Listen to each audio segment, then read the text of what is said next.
Hello and thanks for checking out ChartGuys.com. We're proud to be one of the most successful technical analysis communities online, teaching you the skills to become a more confident, effective, and informed trader.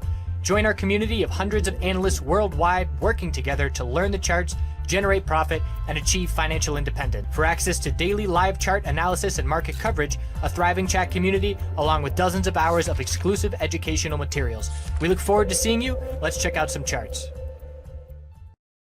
Hey everyone, checking in on the market. So today we had oil dump and the dollar take off. So that is something to note. Didn't have a huge impact on the S&P 500, although SPY high of the day was right after the oil inventory report came out, and then the oil price dropped for the rest of the day until the end of the day. So that definitely had an impact in terms of where we topped out on the S&P 500.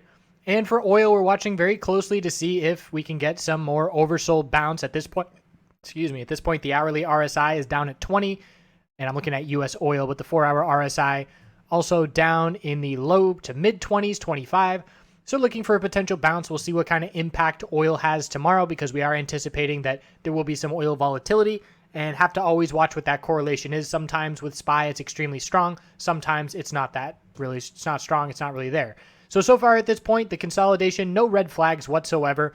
We saw a huge run up. We knew consolidation was coming. The news with the trade war only accelerated the pullback, in my opinion. So I'm watching the low of pre-market as a key support level on SPY. And let's just pull up that because it's not on this chart. So here on the 4-hour time frame, we had the low of pre-market down at 276.42. High of the day, low of the day, held that support level down at 276.52. So essentially, if we break 276.42, we're going to be looking for further consolidation, which is just fine on the daily time frame. Here's the 4-hour chart, which we were using for our pattern breakout. And I'm saying that as long as we hold 274, which keeps us above that entire range, that's still progress for the bulls, and that's still a higher low if we can bounce off that level. So we could still pull back another day or two.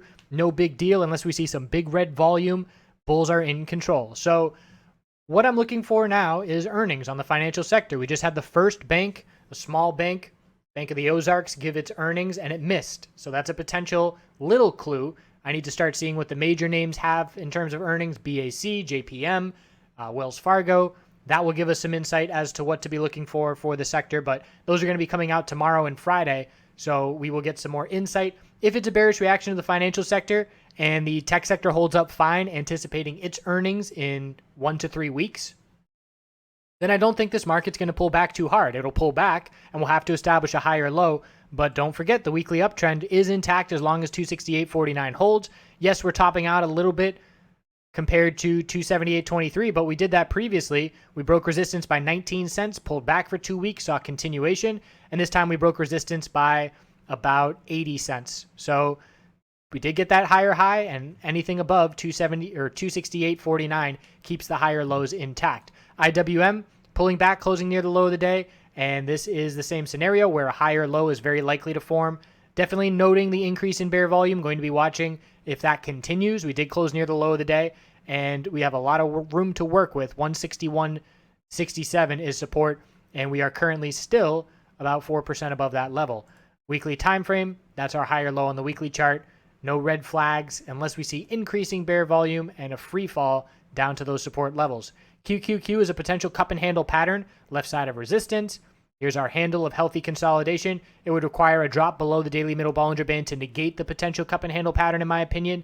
And if we can see continuation heading into the tech sector earnings with some bullish hope for those earnings, then we will look for a new all-time high. And the weekly time frame shows this little double top. Anything above 169.17 keeps the weekly uptrend intact. VIX seeing some follow through on its bounce today.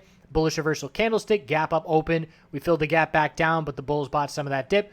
We're going to be looking for a lower high, just like we're looking for the bulls to form higher lows. Long way to go to see any kind of trend change, so we're going to look for a lower high.